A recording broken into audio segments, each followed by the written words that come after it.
if you're watching the live, please share. My name's John.lawwrence. I'm in Gorton and Denton, and obviously it's a by-election this week. And I'm with Nick Buckley, the Advance UK candidate. Good afternoon, Nick. How are you? Good afternoon, John. Nice to see you, as always. Yeah, you too. So, guys, I want to be a local councillor, and what am I concerned with? There's a few things I'm concerned with. I'm concerned with youth crime in general, child sexual exploitation that we've had. I'm concerned about housing. I'm concerned about homeless people.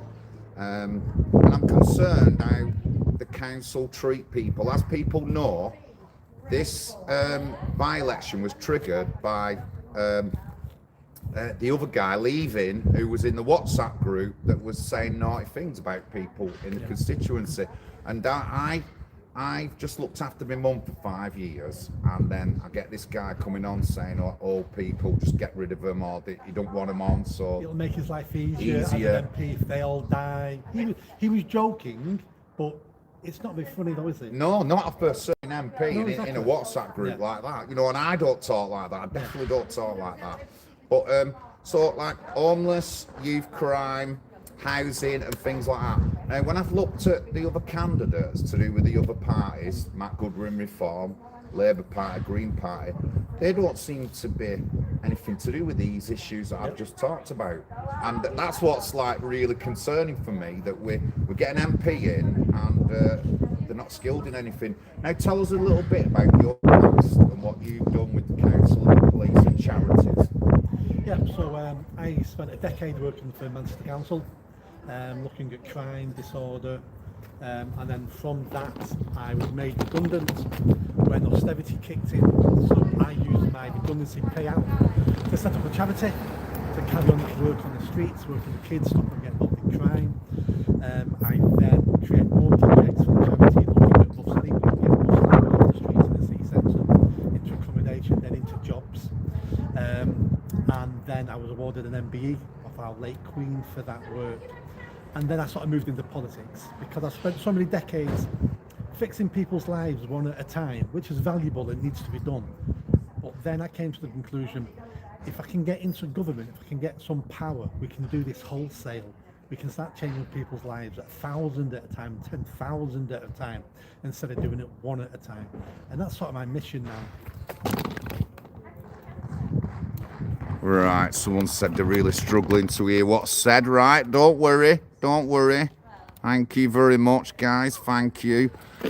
So I mean, the stuff you've just said then is what I'd want my MP to deal with and stuff like that. But like I said, the other candidates, they don't have nothing like that on any of the records. They're all talking about national issues. So the Greens are talking about we're going to tax the welfare. Reform are talking about we're going to close the borders. Labour's talking about all sorts of things. We're going to save the NHS. The truth is, one MP can't do any of those things. Only a government can do that. Yeah. So one MP is just telling you more lies about what they're going to do. Yeah. In this election, I'm telling people 5 things that I can do by myself as an MP to improve your life. Surely 5 smaller things that are guaranteed is better than 1 or 2 huge things that will never be delivered.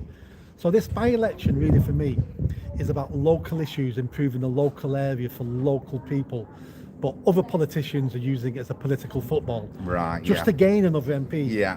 And we need to move away from that. Vote for the best candidate, not for the party. Yeah, honestly, Nick, I 100% agree. That's why I said all them things. And like I said, I've looked at the other candidates and it's national issues and just want that MP. Yeah. And, you know, and you know, Matt Goodwin, professor or anything, but he doesn't. There's nothing on his record to do with charity, working with the police, working with the councils, nothing like none of that on any of their records. What does he know about working with the most disenfranchised people in society? What does he know about real poverty? What does he know about working with upset residents? Yeah. All he knows. What he knows, he's read about in books. Yeah. That's all he's ever done, read about it in books. I've lived it. I've helped people. I've done all that work previously. And with the power of being an MP, I can do a lot more of that. Yeah, definitely. Yeah. Well, I mean, what do you think of the? Did you go to the hustings? Were you invited to the I went to hustings? 2 local ones, but the big ones from the BBC and Manchester Evening News and that, I was never invited. Right, that's mad. You know, and I know that there's no rule to say that they should invite. It's up to them what they want to do. Yeah. But It's not very democratic, is it? No, it isn't. And I would be pushing. I have pushed for hustings to have every candidate on, even the one who's hated most off everyone. Everyone should be there to see what they've got to say and stuff like that. Well, we're on Walmart Street, the Abbey area, and 5 years ago there was a sinkhole here, and I know you've met Bernie, haven't you, already? You talked to Bernie, and I was involved from the very beginning, and you know, the lack of action on the council on people who own their own properties was shocking. And you know, like, I'm guessing that kind of thing would end up being nationally. So why would anyone buy their own house if they're going to get treated like dirt off the council, you know, when it falls apart and stuff like that? But you know, we brought him right to buy. People want to have their own homes, and it should be treated a bit better. And you know, the scandal of this area is that if you go to some of the other streets, they're all the same, big cracks down the middle. And you know, there's other sinkholes appeared across this area. We did try to talk to Andy Burnham about it, and apparently there's was a coal mine or mines around here which has caused a sinkhole. But you know, the communication between the council and the residents who own their own houses was atrocious, and Bernie was getting blocked at every avenue until we ended up going to the Mayor's question time and pulling it in front of Andy. But so, what are your 5 points that you said? Have you said what they are? Or are you going to? I did say that. But talking about this particular area here, I remember the sinkhole. I remember reading about it in the paper. And the reason why I remember is because for 15 years I lived on the corner. Right. So that street there is called Lee Street. Right. I lived on Lee Street for 15 years. So I know ABA like the back of my hand. That's why I keep saying to people, I'm a local lad. Vote local. I'm a local lad. They've been treated really badly here by the council. I mean, I don't know who's to blame. It's hard sometimes to get to who's to blame about why this happens. But the council have a duty of care. Why are we paying council tax? Why are we paying taxes in general if the government, local government or national government, doesn't have a duty of care for people? People who did all the right things, people who worked hard, bought a house, contributed, created a family in this area, made this area a neighbourhood, and then something that no one can predict, houses start falling through sinkholes. Luckily no one died. But how then the council can only look after certain people, but then say, you owned your own home, it's got nothing to do with us. But the people who are renting privately, we're going to put them up in hotels, we're going to do all these things, so we're going to get them new houses in other places. But you owned your own house, so therefore we're not helping you. I don't know how they can ever get to that stage. So they've been treated really, really poorly by a failing Labour council. Have you noticed when councils are really failing, have you noticed it's always Labour councils? We're nearly always the one who treat working people the worst. I agree with that. Labour abandoned the working people 50 years ago, something like that. They're a disgrace now. But going back to the campaign, I've got 5 local points that will improve anyone who lives in Gorton and Denton. It'll improve their lives. Some a lot, some a little bit. That's why I'm not promising to build new NHS hospitals or build a school. It's like, I can't do any of that. So why lie to you just to get your vote? My 5-point plan is this. On day 1, if I'm elected, I set up a local grooming gang inquiry on day 1. I've already got people involved, people like Billy Howarth from Parents Against Grooming, and I'll be inviting other people when I'm elected. We'll start that day 1. It won't be all singing and dancing, but it will get to the truth. And then I personally will name and shame the former politicians, the police officers, the council staff who turned a blind eye, who didn't do their job, or who were involved. I'll name and shame them by standing up in Parliament and reading their names out. That's the first domino that falls over, and then we'll see where that leads to. Someone's got to do something. Yeah, of course. So, we've got to put pressure on them, and that's how we put pressure on them. Exactly. So I'm not saying this is going to cure all our problems with the grooming gangs, but it's a bloody good start. It's a start. My second point is knife crime. I've been tackling knife crime for 2 decades. It's the number one thing parents are telling me in the area. They're scared their sons are not going to come home at night. They're going to be stabbed to death. So I'm going to use part of my MP salary to fund a youth project working on the streets in the evenings and weekends. I've been doing this work for 2 decades as well. Yeah, you've worked with youth for 2 decades. Exactly. Yeah. So we're going to take knives off the streets, and we're going to educate young people about how to stay safe and how to walk away from conflict. Because if they walk away before conflict happens, they're not going to get stabbed. Yeah. So it's about that sort of work. These youth workers will not be supermen. They're not police officers. They can't be tackling the real criminals. But we can make sure the good young kids understand how to stay safe. And I'm going to fund that through my wages as an MP, because MPs are on 96 grand a year. Yeah, there's more than enough in it. I've never earned anything like that in my life, so I don't need all that money. So I'm going to donate some of that. My third point is the councils. The councils are failing across the country, but they're spending billions of our money, and the services are getting worse and worse. An MP can't have any influence over the council. They're independent. But what an MP can do is embarrass them. What an MP can do is go to the press and say the councils are wasting money on this and this. This is the name of the person running the department. This is the councillor in charge of this department. And I'll name and shame him. And to do that, I'm going to set up a hotline in my office where council staff can report wasted incompetence directly to me anonymously. Send me the information and I'll go to the press. Yeah. And with enough pressure, we can force the councils to do better. Yeah. And then when I name the councillors involved, I'll be saying to the general public, this is the person who's wasting all this money. You need to vote differently the next election, don't you? Stop voting this person in because they're incompetent. And maybe through that, we get a better council. Yeah, definitely. We will. And I've started to name and shame people to do with HMO. So another question I've got. Houses of multiple occupancy. Yep. Now, I'm not against them, but they're not being used correctly.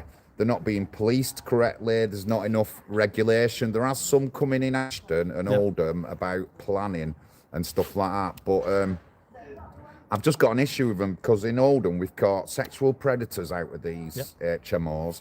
They're causing a lot of fly tipping and waste and rubbish. In the Hollingwood area, we've had a big clean up of all these ginnels, and people are telling me this at the bottom of the road there's 2 HMOs and they're not policed properly. And like, we know that there's councillors and other members of council or who work in who own these kind of properties and stuff.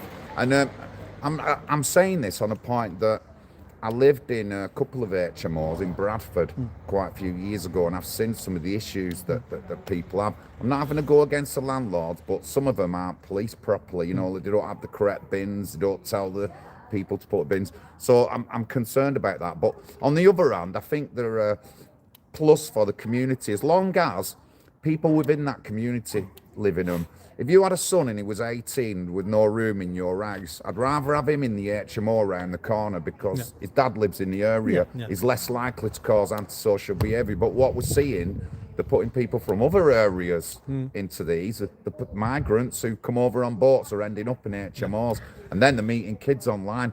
Something's got to be done. I know we can get better rules and laws around them, but you know, like, how can we push to get that in? Yeah, so I completely agree. We need to house British people. We need to house British people who've fallen on hard times. So there is a place for HMOs, houses of multiple occupation. So we need them, but lots of them are placed in the most inappropriate places. You're right. HMOs are seen as cash cows for many landlords. Usually slum landlords who go, I'm going to buy 6 of these houses, I'm going to charge £100 a room a week, I don't care who goes in it, I'm going to dump all the crap in the alleyway because the council always cleans it up. So the councils need to come down hard on some of these HMOs. And you're right, places like Oldham, the local councillors are the HMOs. Yeah, they are, they are. They're getting the contracts from the councils to house the most vulnerable. They're making a fortune at it. Many things about society need looking at, and we treat housing as one of them. Housing is something we need to create communities, but in our country at the moment, housing now is just a business. And there shouldn't be businesses. There should be about building better communities. So it's a hard topic. I've not got all the answers, but we do need to look at where we're putting them. We need to end the problem in mass migration. You know, all these migrants and illegal migrants all need to go home. It's as simple as that. Yeah, all agree need to there, go yeah. home. We've got enough problems in this country without importing third world people to have to come here and be problems as well. We just need to close the borders on that and deport millions of people to go back home. But HMOs need to be policed better. There's enough regulations that in this country, we never need more regulations. We've got regulations for everything, but the councils don't enforce it. Them, yeah. So, and why would they enforce it when the councillors are owning the HMOs? Yeah. How It's can they madness, enforce on innit? themselves? Yeah. So it all needs looking at. It's a big money-making scheme that the taxpayer is funding. Yeah, it is. Let me have a look. Well, thank you, Nick. Thanks very much. I hope you do well, but going forward, I know that you're a man of Manchester, and you should have an MP position in Manchester, whether it's here, but you should be an MP in Manchester, because you'll speak properly for working class people and the people who have just been left and abandoned, like you said. Absolutely, and for this area, I'll do that because my family live here, my friends live here. I was born and raised here. I went to school in this area, and like I just said, I live 15 years around the corner in a house. So this is my area, and that's why we need more local people being local MPs and local councillors, yeah. instead of being bussed in from other areas. Who Yeah. just see it as a job. They see it as 96 grand a year. Yeah. I'm having some of that. Yeah. I don't care about the area. I don't care about the people. I care about 96 grand a Yeah, year. honestly, I went to the Reform launch in Failsworth the other week, and they parachuted someone into standing Hollingwood, and he's come over to me and he said, "Are you standing?" I said, "Yeah, well, you're going to split the vote." But it's my 5th election in Hollingwood. Yeah. I'm not going to move. I'm staying there, and I politely told him to do one Well, let me tell you what it means when people say you're going to split the vote, because I've had that accusation here. What people mean when they say you're splitting the vote is the people in this area are too stupid to be able to vote what's good for them. Right, so therefore, I know better. So I'm going to take away some of their choice, because these idiots always vote the wrong way. Right, so I'm going to take some away their choice, some of their rights, because I know better than them. And my answer is, how dare you? Yeah. First of all, you're not from the area. You don't speak for the people. And in a democracy, that vote belongs to the individual. And that individual knows what's best for them and their community, not an outsider, no one else. Yeah. So let's trust the people to make the best decisions for them and their family, and stop bussing in outsiders who then basically insult the local people by saying, you're not as clever as me, and therefore I need your vote because you don't know how to vote. Yeah, definitely, honestly. Nick, thank you very much, honestly. Lovely to see you again, and I hope you do well, but hopefully I'm a couple of days, I might try and get up Thursday and see who I can find, but I want to go and find the Green Party in that, me, because I've heard they've been like a bit naughty at the door and marking people down who aren't voting from or who says something. I just think that's just so out of order. You know, I knock on every door. I mean, I don't tell people to vote for me. I said, vote for me for Murray. You know what I mean? And in the area where I've been running, I've just done everything in that area. I talked about HMOs, I've talked about the hotels, I've talked about homeless and stuff like that. I've supported people getting into housing, and I speak for people with issues to do with the council. I've took on that kind of authority to speak for people with issues at the council. But again, thank you very much, Nick. God bless you. Thank you, mate. Thank you. John.